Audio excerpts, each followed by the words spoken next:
Hey everyone, glad you're here. Before we begin, tell me, where are you watching from and what time is it right now? Be honest, because some of the streams you're about to hear were only active during very specific hours, and some viewers claimed they were just watching until the stream started watching back. Disclaimer: this video is a fictional dramatization created for entertainment. It does not depict or promote real violence or illegal activity. Viewer discretion is advised. Still here? Good. Because the truth isn't something you turn away from. It's something you uncover. They say the internet connects us all, but in the darkest corners, it disconnects everything human. And that's where we're headed tonight.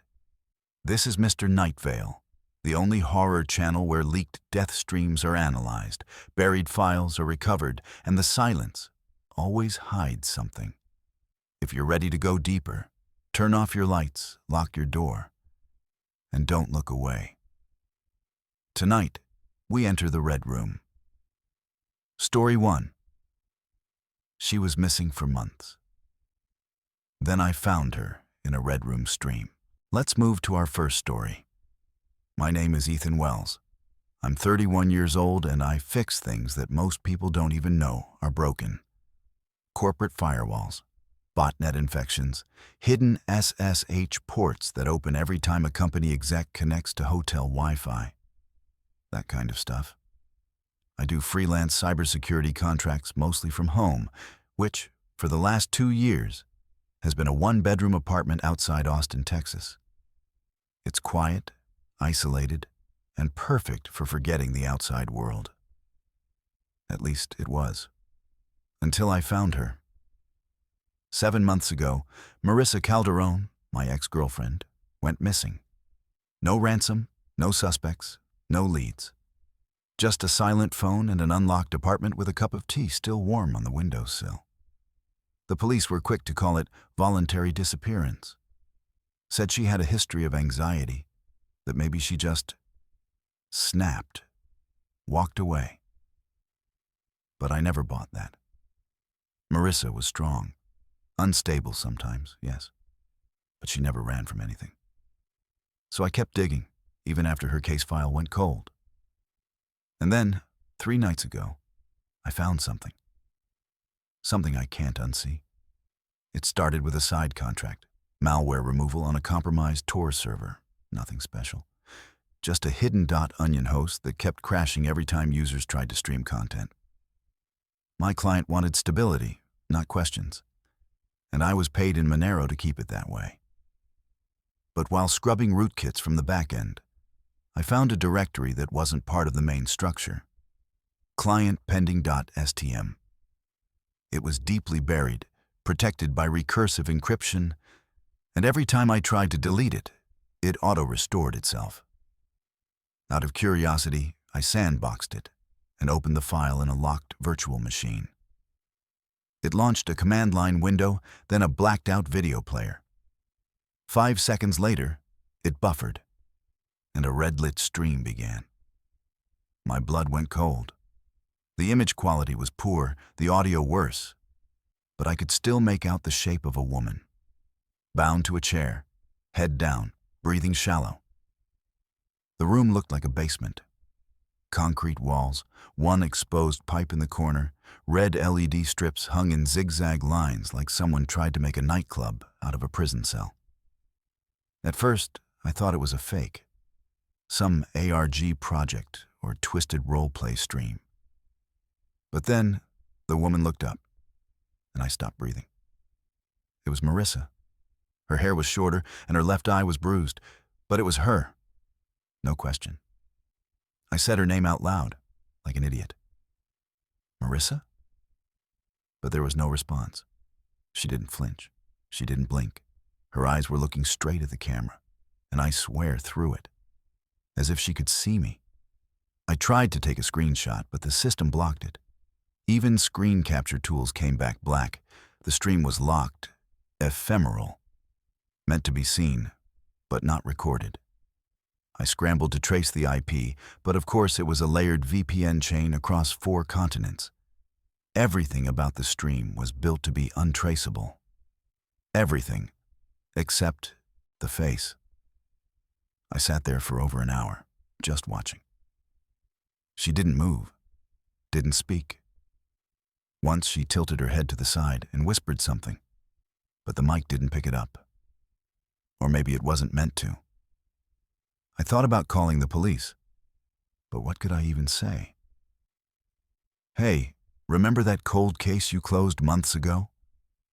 Well, I think she's alive, and I think she's in a live stream from a red room. They'd laugh me out of the building. Or worse, they'd seize my gear and bury the evidence deeper than I already had. So I did what I always do when I'm out of options. I logged into the darknet forums, places I hadn't visited in years, ones where names don't matter, but usernames become legend. After posting a blurry, AI-enhanced render of the stream's background, minus Marissa, I got dozens of replies. Most were garbage, memes, trolls, threats. But one message stood out. From a user named Omenhound, he wrote, "If she's tagged for live hold to auction, you've got 48 hours max, maybe less." I messaged him back immediately, asked what that meant. His reply came fast. "It means she's being held until a client buys the session.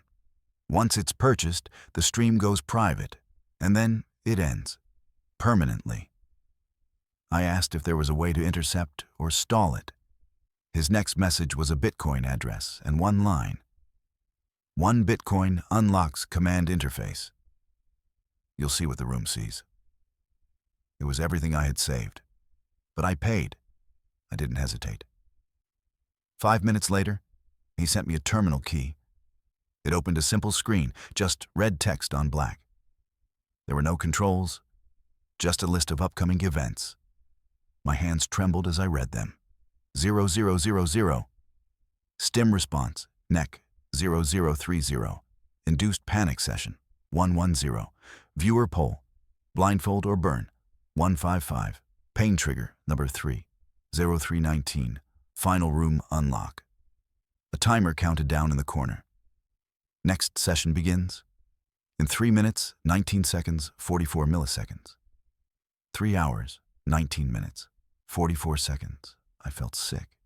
But worse, I felt watched. That's when I saw it. The top of the screen flashed a warning in red. This viewer's IP has been logged. My blood ran cold. I had been using a VPN, but this system was smarter, more invasive. I slammed my laptop shut and disconnected everything. Pulled the Ethernet cable, shut off power to the entire apartment, and sat in the dark. My phone vibrated. I didn't look at the screen, just let it ring. I didn't sleep. I just waited for sunrise. When it came, I booted a clean machine and tried to re-access the stream. It was still active. Marissa was still there, but this time, she was looking straight into the camera. Eyes wide. No tears. Just steady breathing. And then she mouthed something. Over and over again. 4 words. I watched her lips carefully, frame by frame, until I understood. She was saying, "Don't save me, please." And that was when the screen went black. I stared at the black screen for at least 5 minutes after it cut to silence. Just blank. No error, no buffering wheel, no sound. But in that absence was something I hadn't felt in years. Raw panic. Not the sudden kind that spikes and fades. The kind that sits behind your lungs like weight. Marissa's last words weren't screamed or whispered. They were mouthed like a prayer. "Don't save me, please." I replayed it in my head again and again, trying to decode what she meant. Was it a warning? A trap? Or something worse, something she truly wanted? I tried to re-access the stream using the command key I'd bought. But the session had updated. A new timer, a new layout, and a new option that hadn't been there before. Control bit access. I clicked it. It prompted me with a Monero wallet and one line of red text. Buy the room. 1.75 Bitcoin. Unlock full controls. My stomach dropped.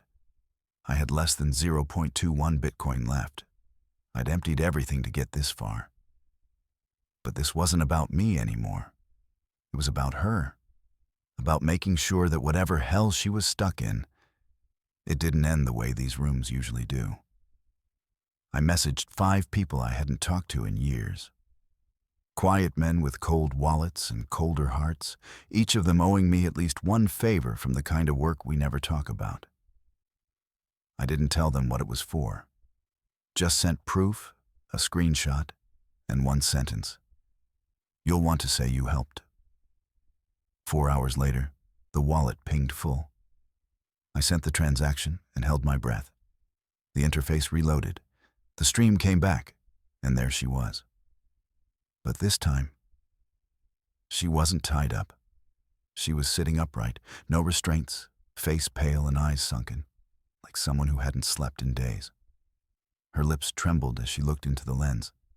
Then, slowly, she raised one hand and waved, not like a greeting, like a warning. The control interface populated on the left, a list of options now labeled Audience Influence. Most were locked, but one was active. Send audio. I typed one word. Marissa. She blinked. Her mouth opened, and she laughed, just once. Dry, hollow. And then she said, I told you not to come here. I froze. She was responding in real time. No AI, no trick, no loop. This was live. Are you safe? I typed. No response. I tried again. Where are you? Nothing. Then a new message appeared. Not from her, but from the system. You are now the operator. Actions are visible to clients. My screen flashed white for a second. Then a chat feed opened on the right. Dozens of anonymous usernames began typing instantly. VID Seeker. Oh shit, we got a live one. Bent Tooth. Operator joined? Finally, Room Burner 9. Let's go, oh, Echo heard. Don't disappoint us, new guy. My mouth went dry. They thought I was the host, that I was going to perform. Then I realized what this meant. This interface wasn't for me to watch. It was for me to run. They had transferred the control. I was the act. Now, and she was the centerpiece. A timer reappeared. Session begins in 00300. 3 minutes. A button pulsed at the bottom. Start show. I didn't move, couldn't breathe. Then she leaned forward, her face now inches from the screen. You should leave, she said softly. They're watching you too. If you don't act, they will. I looked at the viewer count. 27. All live. All waiting. A new box flashed. Viewer vote open? Admin action or default protocol? I didn't touch it. Another flash. Warning. Inactivity triggers default execution. What the hell did that mean? I clicked the vote box and chose admin action. Anything to delay. The feed changed. Marissa stood up. The camera panned back automatically, showing the room. It was bare except for one thing. A mirror. Tall. Framed in rusted steel. I hadn't seen it before. She turned to face it. And I saw it too. A second figure. Behind her. Standing just beyond the light. Masked. Motionless. The viewers erupted. H3xed. Yo! Static Mouth. He's in now. Rot Soul. Do it. VID Seeker. Do it. Do it. Do it. The chant spread across the screen. Do it! A single button appeared under the stream. End session. But below it, a second option faded in. Merge. I clicked nothing, just stared.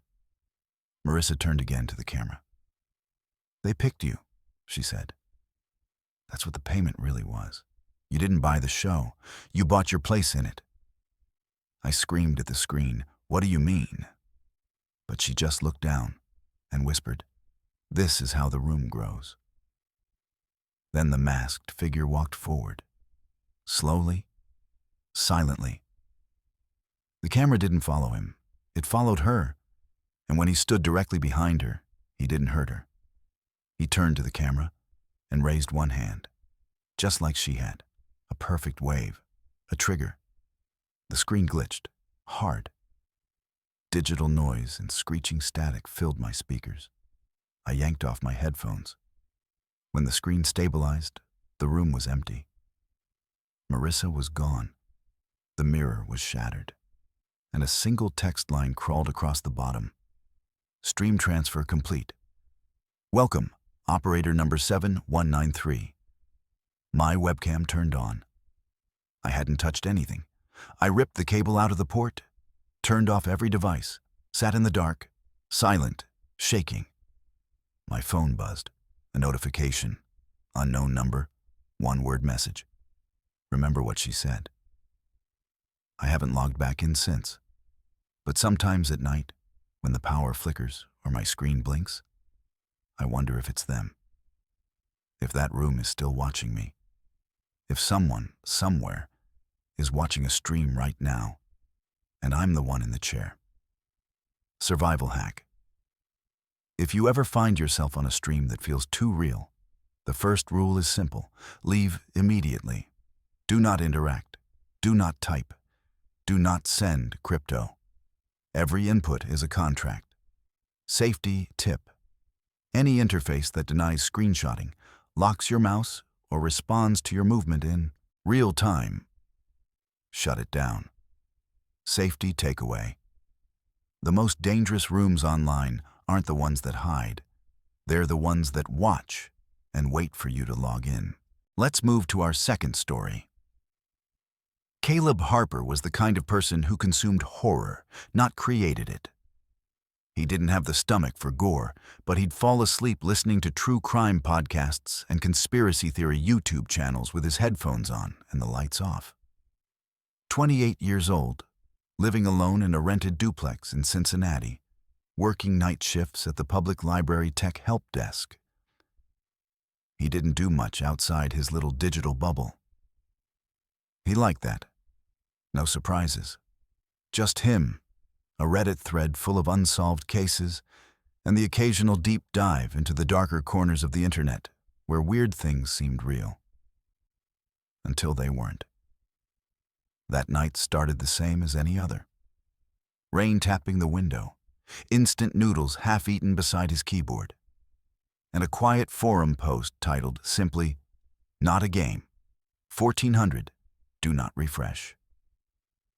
It was buried in the comments section of a lesser-known podcast subreddit. The user who posted it had no history, and the comment was downvoted to oblivion. But it had a link. Not a normal link. A .onion address, no explanation, no context. Just that haunting phrase. Caleb wasn't reckless. He booted up his virtual machine, routed through 2 VPNs, launched Tor, and copied the URL. What he expected was a creepypasta ARG or low-effort horror project like so many others floating around. But what loaded was a blank black screen with one white timer in the center. 1400. And counting down. A live feed began to buffer. It flickered, then stabilized. The stream showed a man, mid-30s maybe, strapped to a chair in a room that looked like a soundproofed basement. No screaming, no talking, just labored breathing. He was alive. His head moved slightly, his eyes kept scanning, but the room was silent. No host, no instructions, just him, and that timer ticking down. Caleb watched, confused. It had no branding, no interface, no video controls. Just a plain, raw stream. He thought it was performance art, maybe a weird protest against online voyeurism.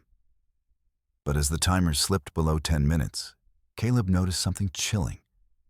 The man was crying, not sobbing, not begging, just silent tears tracking down his face.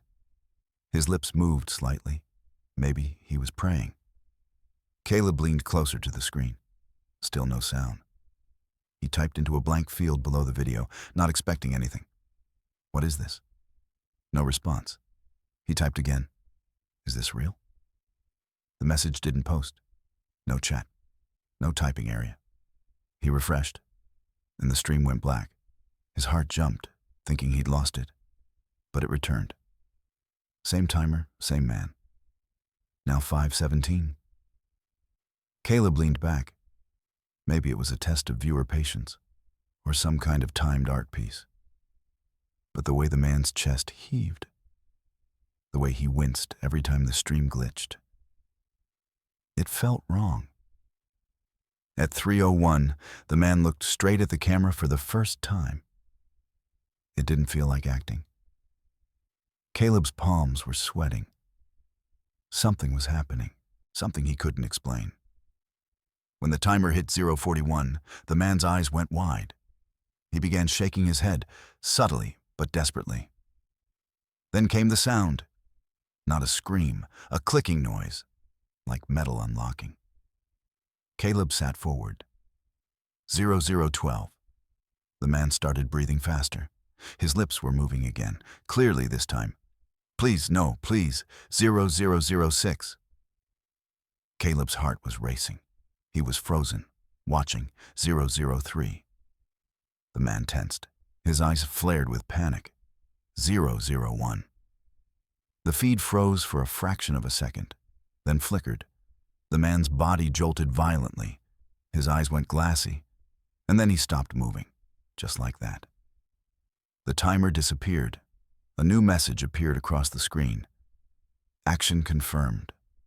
Viewer ID inlogged. Caleb jumped back in his chair. What the hell was that? He closed the window, killed Tor, shut down the VM, and sat in silence. His room suddenly felt too quiet. The sound of the rain outside had faded.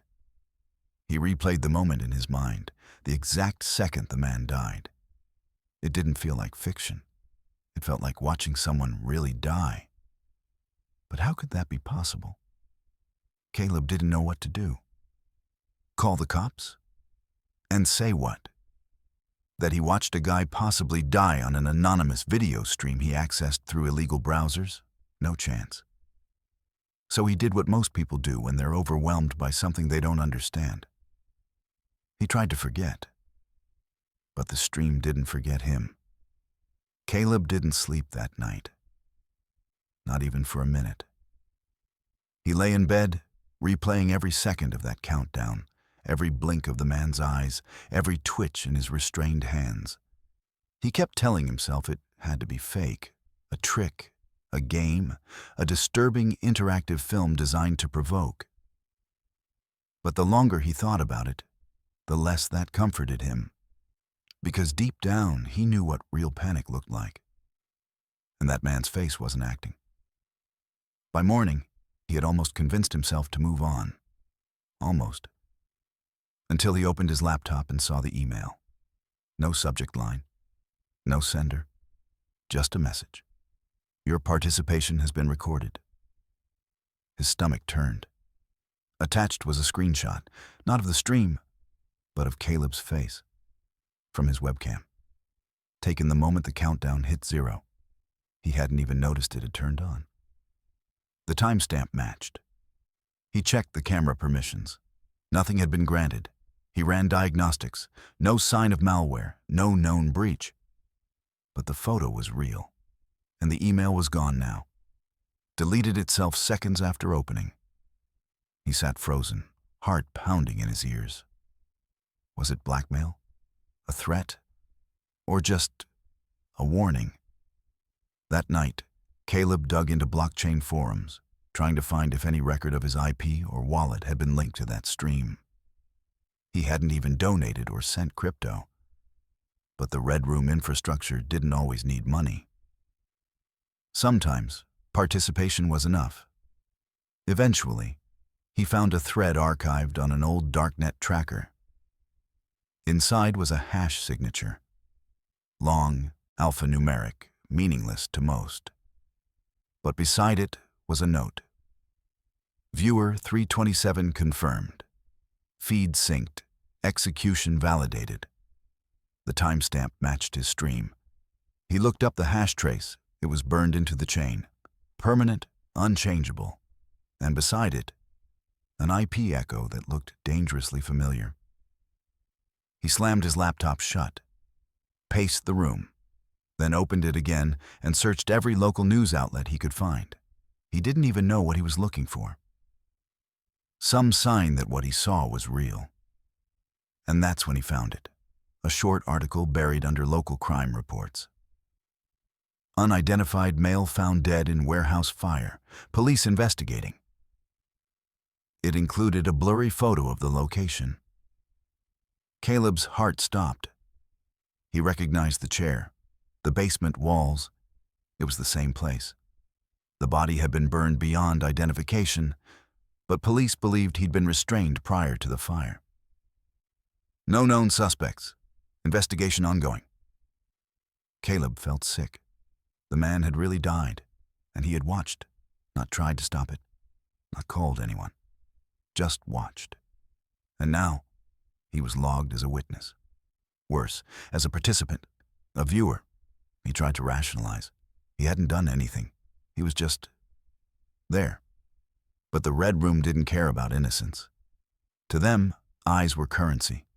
Attention was fuel. He tried to go to the police. But what could he say? I accessed an illegal stream through Tor, and now I think I'm being watched. They'd laugh, or worse, arrest him. So he did nothing. Except wait. Every night, he'd sit in the dark, staring at his powered-off webcam, wondering if it would blink again, if someone was watching him now.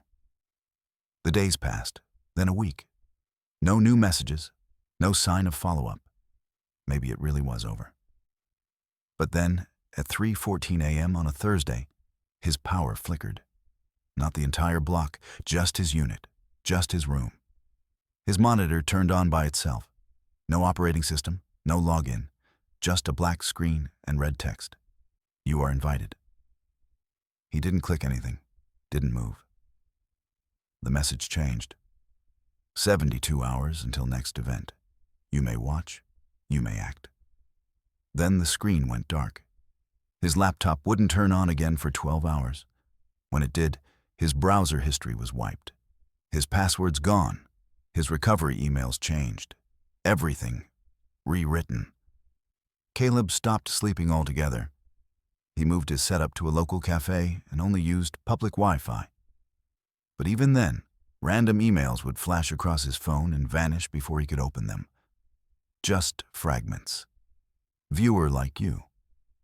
Execution queued. Consent not required. He tried to destroy his devices, wiped his hard drive, burned the motherboard, bought a new phone under a fake name. But the messages still came, sometimes in push notifications that disappeared, sometimes in system sounds he didn't trigger.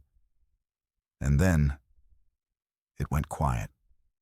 For a while, or until he found another forum. This one was different. A group of people, anonymous but real, all claiming the same thing. They had watched. They had seen people die, and now they were being contacted. One user wrote, "They don't need you to act. They just need you to witness. Once you do, you're part of the room." Another said, "The show only exists because of us. We are the horror." Caleb asked them if anyone had gone to the authorities. No replies. He asked again. Still silence. Then, one reply, "There are no authorities in the room. Only audience." It had been 71 hours since his last message. The next event was soon. He didn't plan on logging in. He planned to leave town. He packed a bag, powered down everything, left his apartment, and drove 3 hours north to a motel with no smart systems. Just analog locks and old CRT TVs. But the moment he checked in, the man behind the desk handed him an envelope. No postage, no return address, just his name. "Guy dropped it off an hour ago," the clerk said. "Said you'd be arriving." Caleb took it with trembling hands, opened it. Inside was a single Polaroid. A chair, a timer, a man strapped to it. His face turned away, but Caleb recognized the clothes. It was him. A mirror visible in the frame showed his own terrified expression. And at the bottom of the photo, written in red marker, "Show begins in 12 minutes. He didn't run. He didn't cry. He just sat down on the bed and waited. Waited to see if the screen would light up, if his own image would appear in some anonymous stream somewhere, and if someone, somewhere would be watching. Doing nothing. Survival hack. Never assume watching is harmless.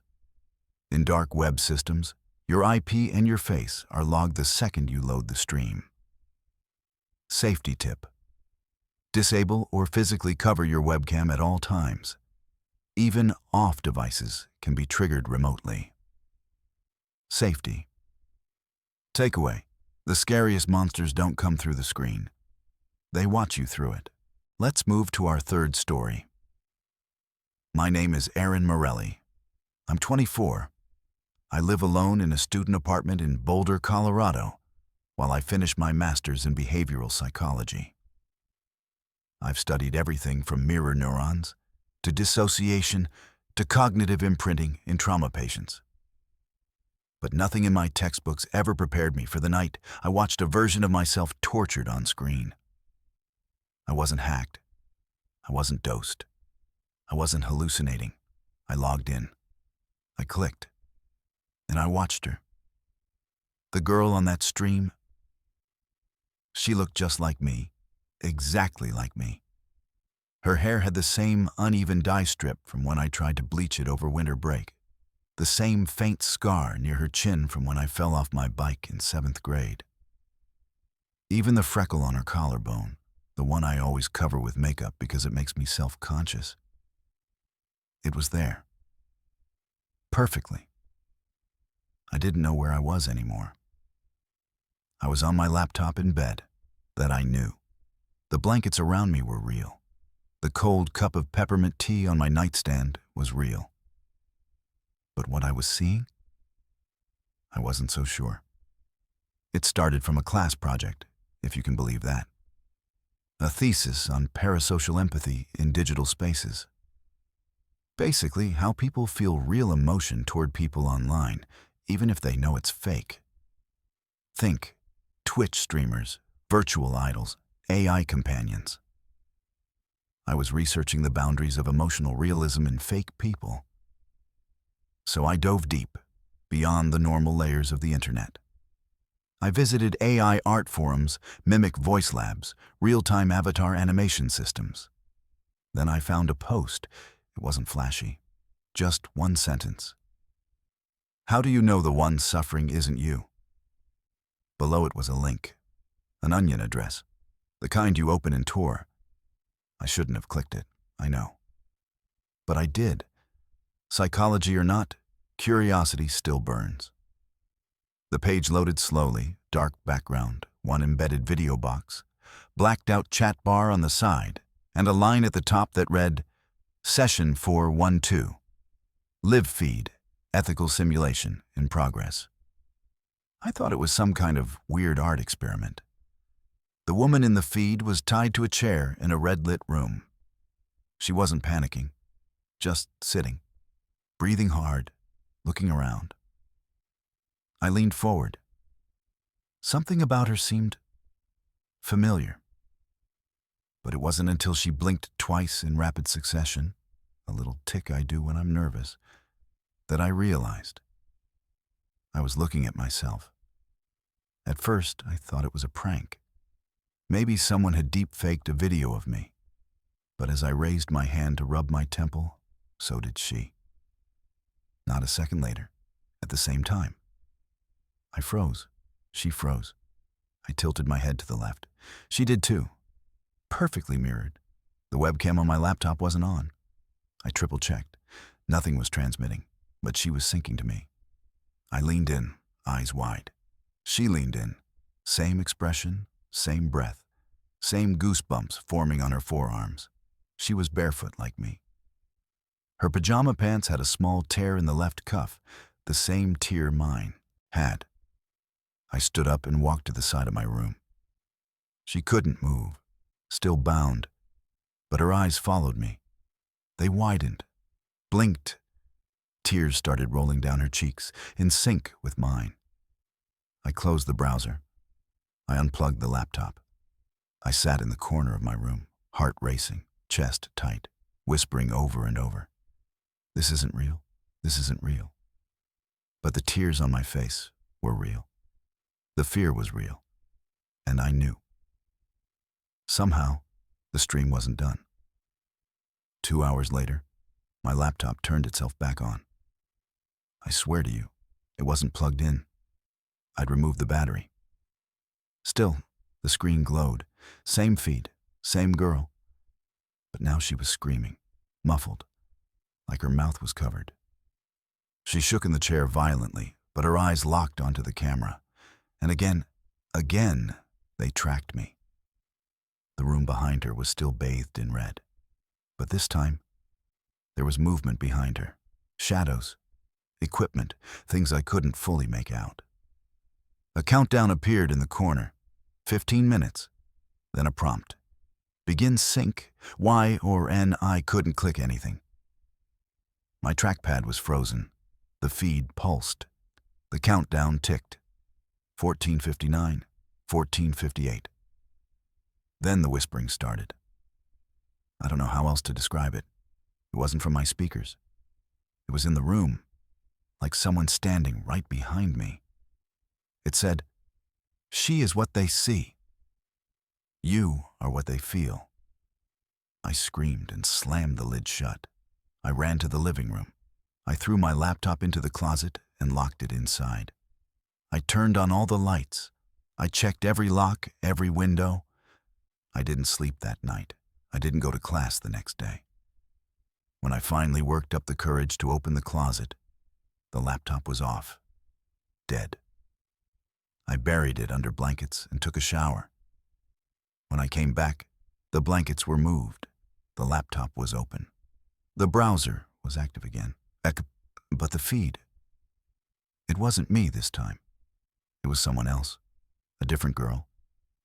But her posture, her habits, the way she curled her foot under her chair, just like I do, it was all too familiar. The screen said, "Aaron. Session 412 logged. Mimic complete." I shut everything down, smashed the hard drive, disconnected Wi-Fi permanently. I moved out the next week, and still, sometimes, when I see a reflective surface or a security cam in a grocery store, I feel like the person looking back is almost me, but not quite. I didn't go back to school. I stopped checking emails. I told my advisor I was taking medical leave. I deleted every social account, threw my laptop in a dumpster 3 neighborhoods away, and bought a burner phone that only received calls from my mother. But it didn't matter. The girl in the video still followed me, not physically, but psychologically. I would dream of her. Her face. My face. Sometimes she was strapped in the chair again, blinking in sync with me. Sometimes she was out, moving freely in a version of my apartment that didn't quite match mine, like someone had rebuilt it from memory. The wrong brand of shampoo, the wrong microwave, a bookshelf I never owned. One night, I heard the sound of breathing, not in the dream, but in real life. I was lying in bed, and I swear I heard a single inhalation coming from the direction of my closet. Slow, wet, shaky. I didn't move. I didn't scream. I just waited, tears slipping from my eyes. Because deep down, I knew whatever was mimicking me had started to cross over into places it shouldn't. I booked a motel on the edge of town the next morning. No check-in under my name. I paid cash. I left my phone behind. I watched TV with the volume on full blast and let myself believe, for just one night, that it was over. But around 3:12 a.m., I noticed something strange. The motel room's smart TV had a small dot in the lower left corner, like a screen overlay. It was barely visible, but it blinked once every 3 seconds, just like my old laptop feed. I crawled close and stared at it. My own face was reflected faintly in the glass, and just for a moment, I saw another face behind mine. Mine, but off. Lips moving just slightly out of sync. Head tilting when mine didn't. I unplugged the TV, yanked the power cord from the wall, and threw the remote across the room. But the screen stayed on, and the image stayed frozen on that version of me. Smiling, I didn't run this time. I sat down and tried to think logically. If this thing was really using some AI mimic system, like a predictive avatar or a behavior model, then maybe I was just one of many victims. I remembered a phrase from the original stream. Session 412, live feed. So maybe there were hundreds, maybe thousands. That meant this wasn't supernatural. It was built, maintained, federal. And like any system, it could be traced or destroyed. I used a public library terminal to do research. No login, no USB. I searched obscure AI behavior forums, underground visual sync threads, anything that had even the slightest link to real-time facial imitation systems. Buried in an abandoned GitHub repo, I found a project called Project DoppelSync. It had been removed from public listings, but some files remained cached through third-party archives. The description chilled me. Emotional parody AI, behavioral mirror built using trauma-based profiling. Real-time model adapts to viewer affect and generates matching biometric sequences for high empathy simulation. It wasn't a horror game. It wasn't even an ARG. It was an emotional feedback engine designed to mirror the viewer's own psychological distress. And the more you watched, the more it became you. I dug deeper, found associated wallet IDs that funded the project, then discovered the wallets had recent transfers. One node linked to a .onion stream hub, and right at the center, session 412. My session. It had my viewing metadata, the exact timestamp of when I accessed it, the facial model seed labeled Aaron Morelli Live, and something else. A link titled Public Clone Playback. I clicked it. The screen opened. It was my dorm room, not the real one, but a digital replica. Sitting inside was me, moving slowly, staring at the camera. But this version didn't blink anymore. She grinned. Her eyes twitched unnaturally, like they were stitched to something invisible behind the camera. In the corner of the screen, it said, Clone record, 97% sync. I backed away. But then the stream started speaking, my own voice, not recorded, live. It said, you left me behind. But I didn't stop growing. I slammed the browser, but the speakers didn't stop. My voice continued from the system even after the tab closed.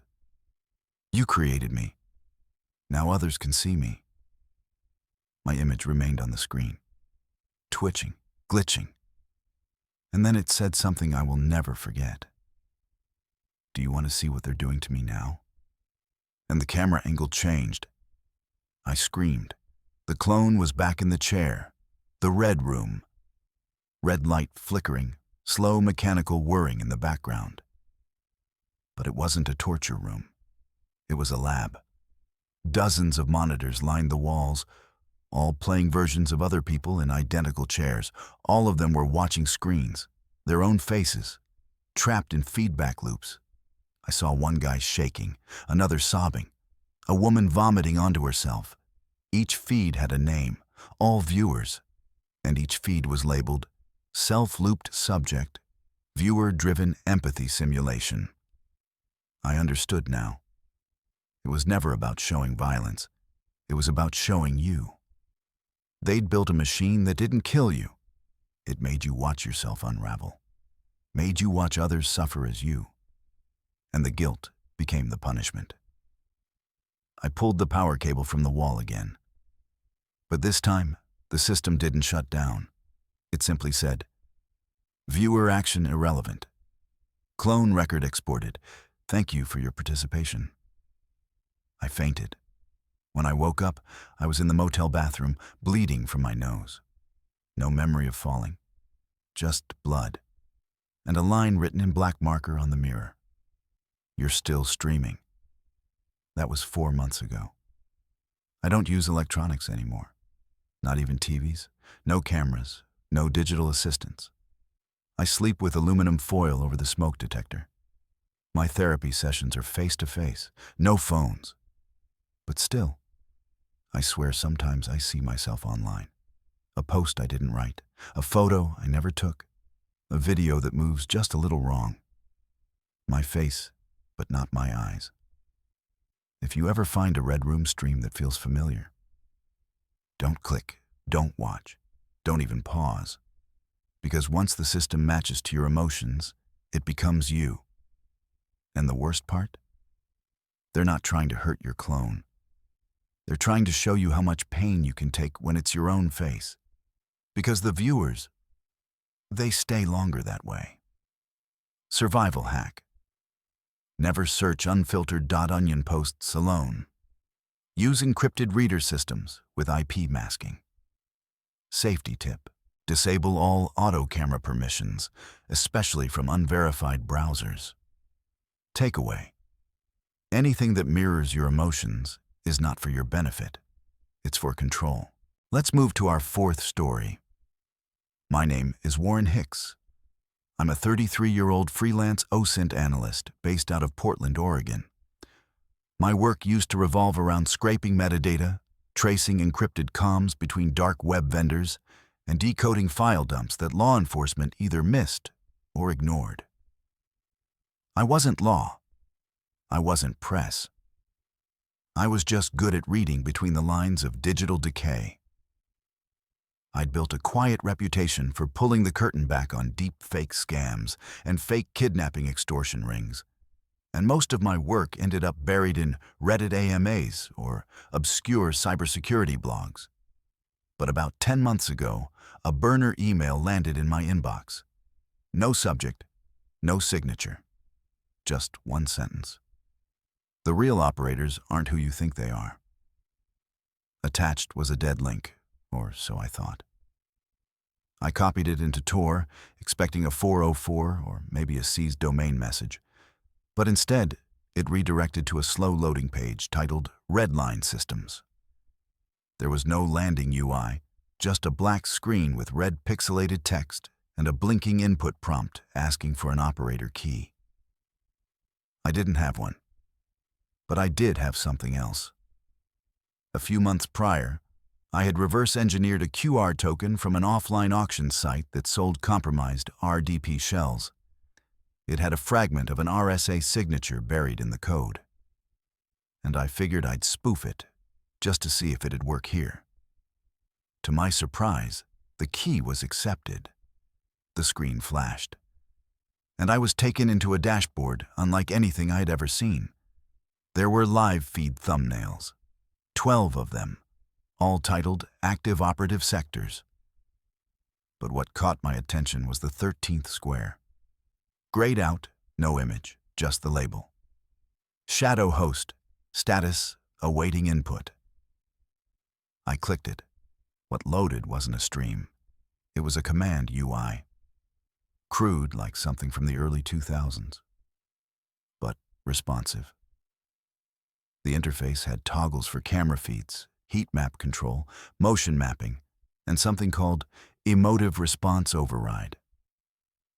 I didn't understand most of it. It looked like an ops tool for someone controlling torture equipment remotely.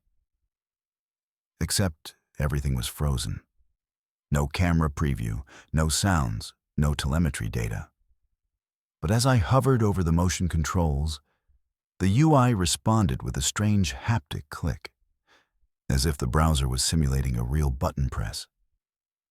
Then the screen blinked, and a feed window popped open. What I saw shook me. A man sat in a dimly lit room, not strapped, not screaming, just sitting in front of a desk, staring into a screen that looked exactly like my own. Behind him were rusty chains, medical hooks, blood-stained tile, the typical horror room layout.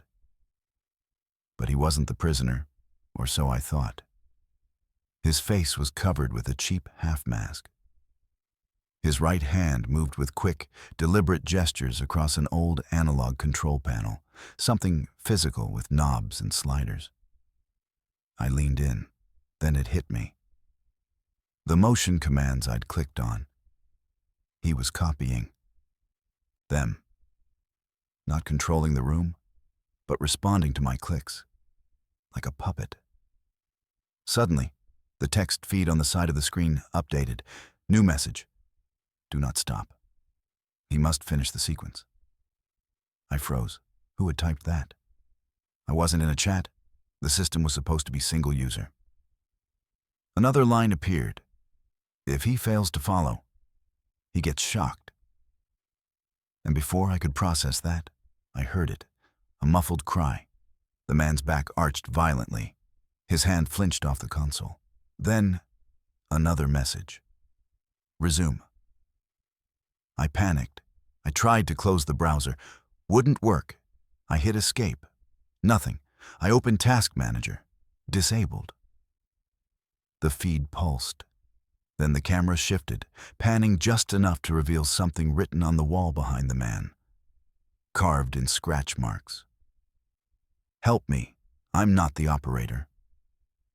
I stared at it, breath caught in my throat. The man turned, as if he could sense I was reading it. He reached for something under the desk, a flashlight, and with shaking hands, he angled the beam toward his own chest. There, taped over his heart, was a piece of lined paper. Scribbled in ink were 5 short bursts. ... Morse code. I opened a decoder on my phone. It translated to, help, and then the feed cut to black. I sat there, stunned. Not by the tech. I've seen smart sync interfaces before. But by the implication. Someone had built a system where the torture operator wasn't running the room. The room was running him. His actions were synchronized to mine. My clicks weren't commanding. They were triggering pain if he didn't comply. I had become the mechanism of control. I reopened the dashboard. This time, the 13th window glowed red. Shadow host, active. The feed resumed. But now, the man looked worse, pale, bleeding from one nostril. His eyes fluttered, and suddenly a new window appeared over the UI. A countdown, 000749. Below it, sequence completion required or operator replacement will occur. Replacement. It meant me. If I didn't continue, I'd be swapped in. I tested it, moved the cursor toward the terminate command, but the system froze. The screen flashed red. Override locked. External execution in progress. And then the walls in the feed began to pulse, as if they were sinking to a heartbeat. The man jolted upright. He looked at the camera and started blinking rapidly. 4 short blinks. Pause. 2 blinks. 1 blink. It was Morse again. I scrambled to decode it. It spelled, "They watch." That's when I noticed the camera feed had expanded. Behind the man, monitors had turned on. Each screen showed live viewers, dozens, maybe hundreds. Some in masks, some with faces blurred. All watching him, all watching me. I didn't move. I didn't breathe. I just stared at the screen, heart hammering, fingers ice cold, as the shadow host's eyes locked with mine through the feed. He blinked again. Morse code. Run. But I couldn't. Because the UI had shifted. The observer lock was now active. And underneath it, a new message pulsed in red. Participation imminent. Calibration sync in progress. I watched as the camera slowly zoomed out, revealing that the man in the chair wasn't alone anymore. There was a second workstation beside him. Identical layout. But this one was empty. Waiting. And then I saw it. On the wall behind that second chair. A grainy digital screen flickered to life, displaying my webcam feed. I hadn't granted access. I hadn't plugged in anything. But somehow, the system had already synced my camera and IP. Not to view him, but to make me visible to them. I yanked the Ethernet cord from my tower, but the image stayed. Laggy, but active. I slapped the power button on the tower. Hard shutdown. Then pulled the power brick straight from the wall. Darkness, silence. For a moment, relief. But when I turned around, I realized my monitor was still glowing. Dim red, even though the machine was off. That glow, it was coming from behind the glass. I approached cautiously. And there, faintly reflected in the screen, I saw something that broke me. Not my face, not anymore. It was his, the shadow host, sitting at his desk. But this time, with me behind him. I screamed. The image vanished. I checked every power source, pulled every cable, smashed the surge protector. I even wrapped the monitor in a blanket and stuffed it in the closet. But the red glow burned in my memory. It wasn't over. That night, I tried sleeping in my car. But I couldn't shake the thought. What was the point of that system?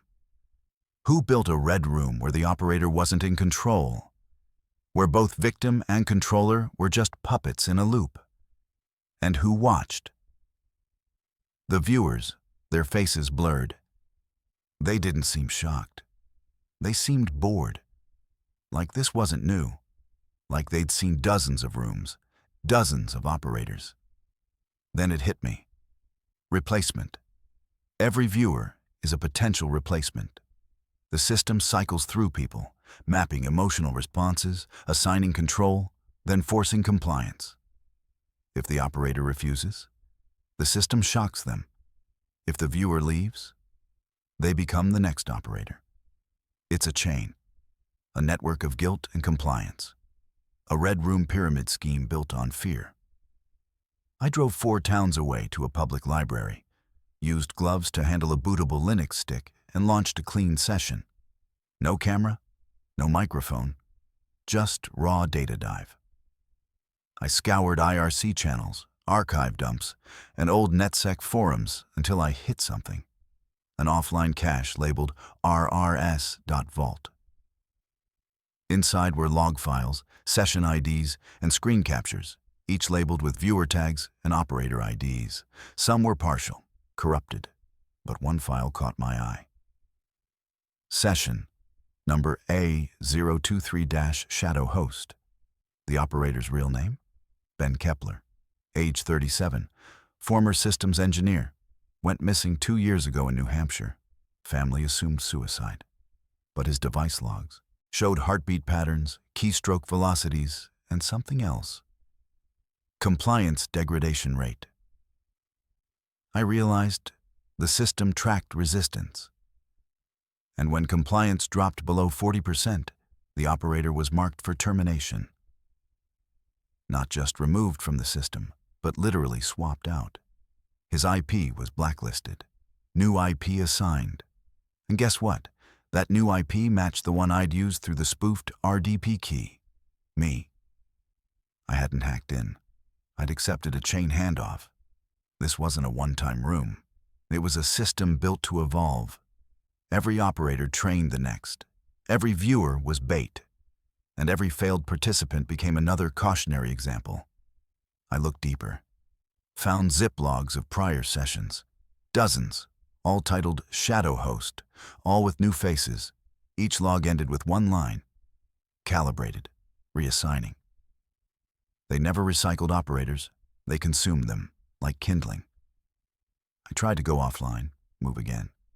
But then I got the package. Plain brown box, no return label. Inside, a keyboard, the exact same layout as the shadow host's analog panel. And a note. If you don't take the seat, someone else will, and it will be worse for them. I cried, I begged, I nearly destroyed the board. But part of me hesitated. What if that person was already locked in? What if me refusing meant they'd suffer worse? That's how they win. They make you care. I didn't plug it in, but I didn't destroy it either. A few nights later, I woke up to static. My phone, which had been in airplane mode, was playing a looped video of me, sitting in my chair, typing. Except, I wasn't typing, I was asleep. But in the video, my hands moved. Fingers danced, same keys as the operator board. I was being trained, involuntarily, while unconscious. They were mapping my motion. I smashed the phone, canceled my lease. I've been off-grid ever since. But some nights, I still see flashes in my peripheral vision. Light from an unseen monitor, a red hue. And I swear, I can hear someone blinking. Survival hack. Never interact with forced access Red Room feeds.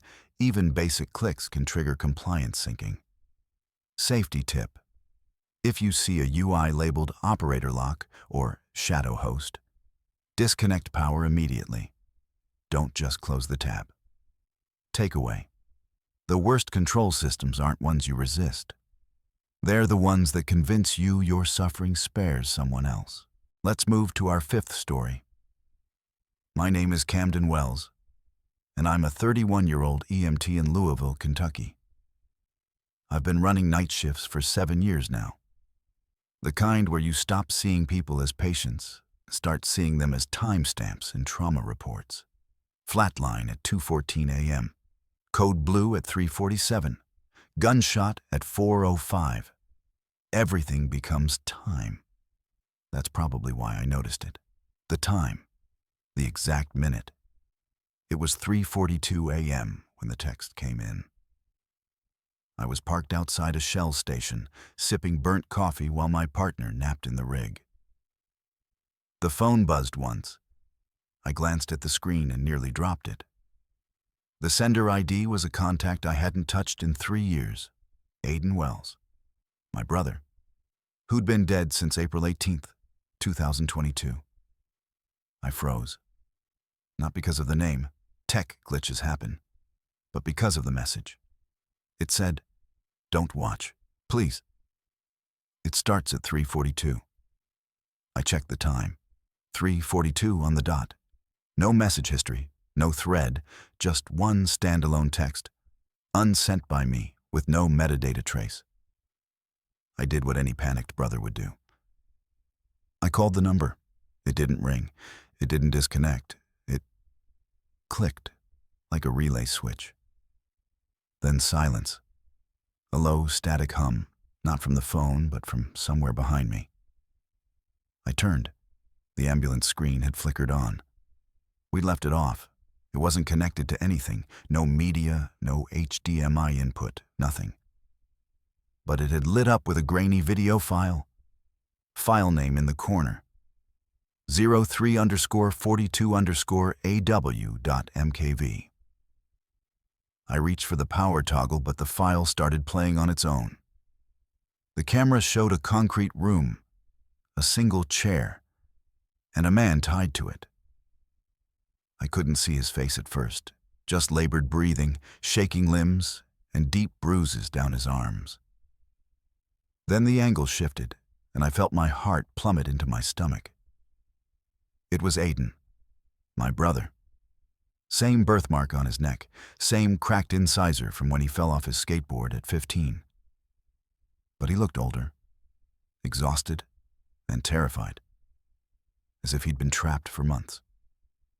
Behind him, a red countdown ticked down from 001459, and above it, public access stream, 1 viewer. I stared at that line, 1 viewer, me. I screamed for my partner. She stirred, mumbled, but didn't wake. The audio from the screen was low, muffled, But Aiden started speaking, not to the camera, to me. Cam, if you're watching this, you need to close it. You can't see what happens next. Please, I tried to stop it, I swear. They used my face, my voice. But this is me. This is now. I don't know how long I've been here. He looked around, eyes desperate. But the time, it always starts at 3:42, every night. And I think it resets when someone new watches. My blood ran cold. Resets. I checked the timestamp on the stream. July 26th, 3:42 a.m. today. The video wasn't old. It was scheduled. I yanked the tablet from the dock, shut it off completely, and ran outside. I thought maybe I was hallucinating. Maybe it was fatigue. But then my phone buzzed again. New message. Same sender. This one just said, "You let it start." I dropped the phone, looked up, and realized every electronic billboard in the lot had gone red. No ads, no graphics, just red, with a line of binaries scrolling beneath. I took a photo, ran it through a decoder later. It translated to, "Viewer count 1, session active." I called dispatch, told them my system had been compromised. They said our unit hadn't pinged GPS in over 18 minutes, as if we'd vanished. I asked if they could trace my phone.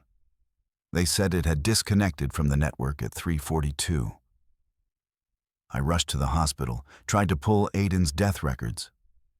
The nurse remembered me, said I came in yesterday to update the file. I hadn't. The terminal showed someone had accessed his chart at 3:42 a.m., entered a new tag. Deceased, recovered. That tag doesn't even exist in our system. I demanded camera footage. The time-stamped video showed a man entering the hospital with his head down, hoodie up.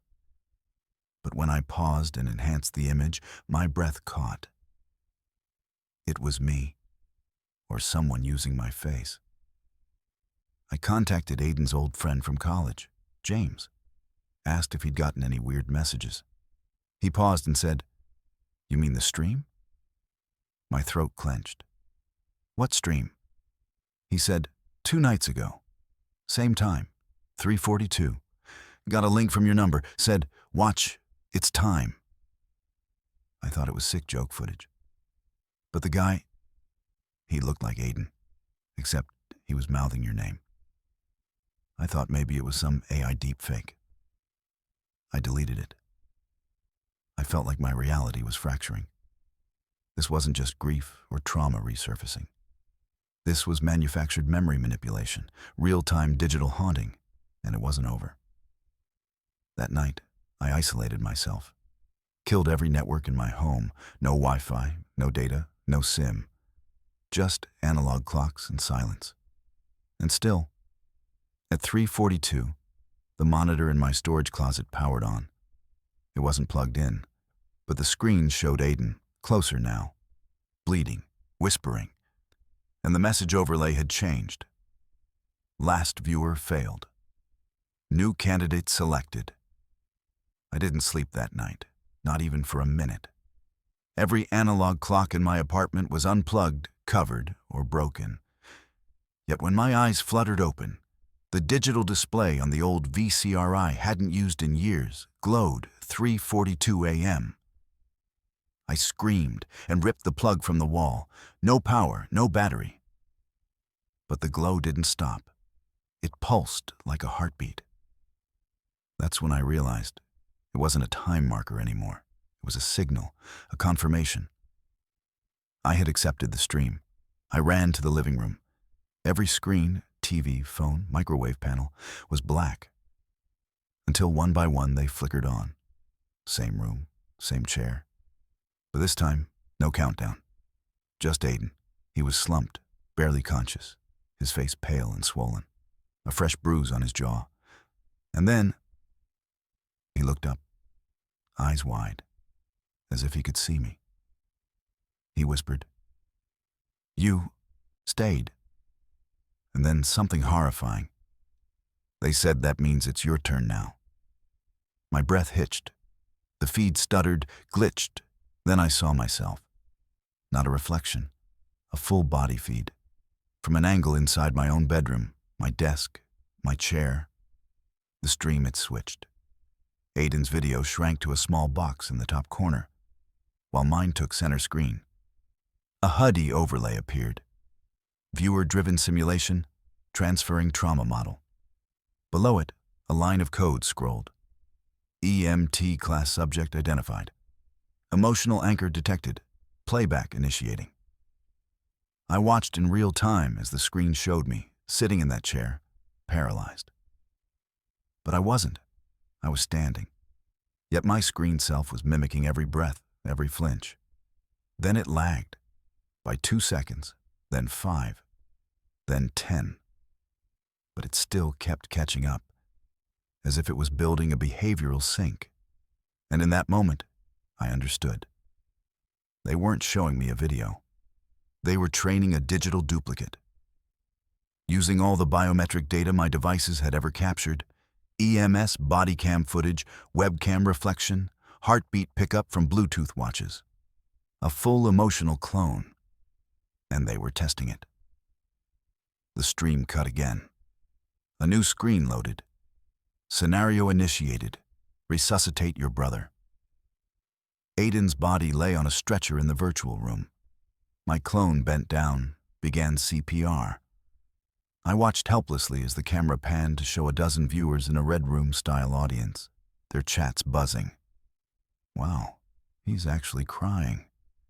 This one's more convincing than the last. Emotion rating, 86%, new high score. Let's trigger the betrayal. Suddenly, the AI version of me stopped compressions.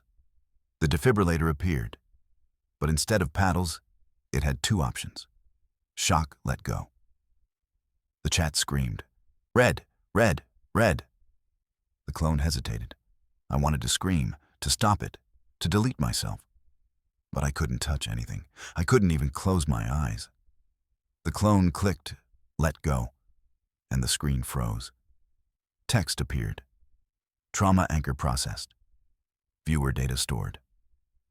Reactivating Aiden's stream for emotional continuity. The screen cut back to Aiden, but this time he wasn't screaming. He was watching. Watching me on a screen in his own room. And he whispered something that shattered me. They told me I could be free if I made someone else stay. His voice cracked. I'm sorry, Cam.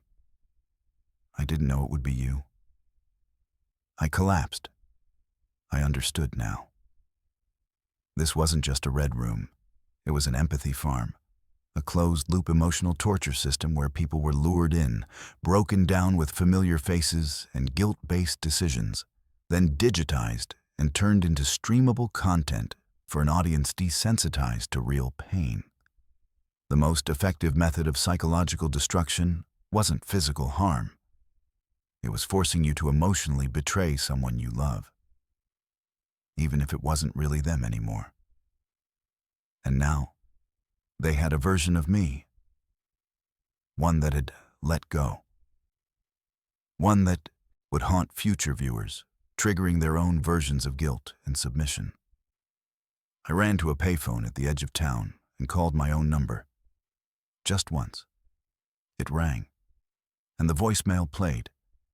My voice, but not a message I'd ever recorded. It said, "You've reached Camden. If you're calling at 3:42 a.m., it's already too late. Don't follow the light. Just listen for the silence. It's the only safe place left." I hung up, drove to the outskirts, checked into a motel with no tech. But I knew it was temporary, because the message had changed again. The last text I received, printed on a paper receipt from the motel lobby printer, read, "Session 0342CW archived. Next viewer will be chosen at random, unless you intercept it first." I burned every device, changed my name. but I left behind a physical note in an envelope labeled, "Open at 3:41 a.m. for whoever comes next." Inside it says, "If you're reading this, the stream is about to begin.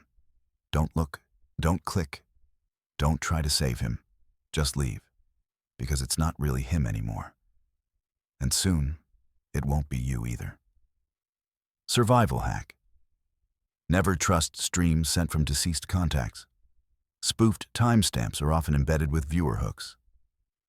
Safety. Tip. If a message or stream references your exact time zone, it's already watching your clock. Unplug, isolate, evacuate.